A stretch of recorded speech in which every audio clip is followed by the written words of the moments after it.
The phone rang at 2 a.m., shattering the quiet of my cabin nestled at the edge of Willow Creek, a federal nature reserve. My heart pounded as the dispatcher's voice crackled through. "Sir, we've had a complaint about illegal surveillance cameras on your property." I froze, confusion spiking through me.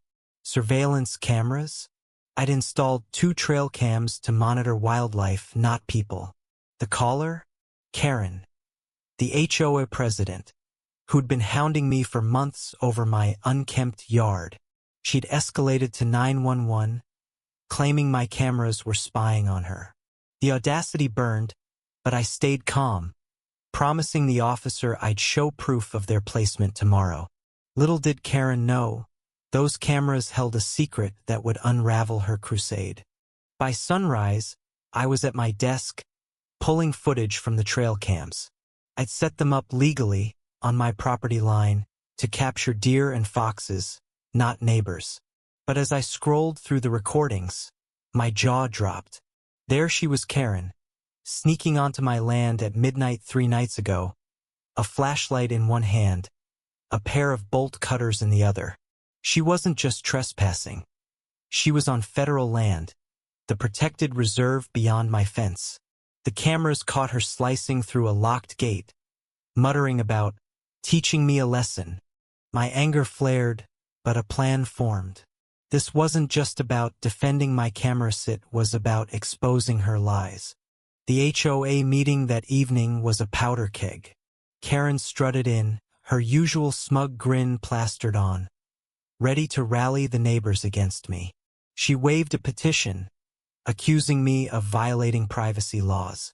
"His cameras are an invasion," she shrieked, her voice dripping with performative outrage. The room buzzed with murmurs, some neighbors nodding, others unsure. I stood, heart racing, and plugged my laptop into the projector. "Let's see the footage," I said, my voice steady but sharp. The screen flickered to life, and there was Karen, caught red-handed, trespassing on federal land. Gasps echoed. Her face drained of color as I played clip after clip, her slicing the gate, tossing the bolt cutters into the brush, even cursing my name. But then came the twist. A second figure appeared in the footage, a teenage boy, her son, nervously holding the flashlight. Whispers turned to shock. Karen had dragged her own kid into her vendetta. The room erupted. Neighbors who'd once backed Karen now turned, demanding answers. She stammered, claiming it was a misunderstanding, but the evidence was undeniable. I pressed harder, revealing I'd already sent the footage to the park rangers. Trespassing on federal land wasn't just an HOA violation, it was a crime. Karen's eyes widened, her composure crumbling. "You set me up," she screamed, pointing at me. But the neighbors weren't buying it. One woman, Mrs. Nguyen, stood up, her voice trembling with anger. "You lied to us, Karen. You tried to ruin him."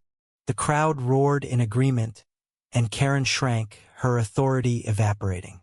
The boy, her son, slipped out the door, head down, humiliated. My chest tightened, not for Karen, but for him, caught in her web. By the next week, the fallout was swift. The rangers issued Karen a hefty fine and a court date for trespassing. The HOA voted her out as president, replacing her with Mrs. Nguyen, who promised transparency. Karen's house went up for sale, her reputation in tatters. I walked my property line, checking the cameras, now symbols of justice. But the victory felt bittersweet. I thought of her son, his face in the footage, torn between loyalty and shame.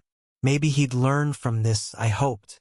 As for me, I'd learned to stand firm, to trust truth over noise. My cameras stayed, now watching the woods for deer, not drama. The reserve felt quieter, the air lighter, as if the land itself exhaled. What do you think? Was Karen's punishment fair, or did the truth hit too hard? Share your thoughts below.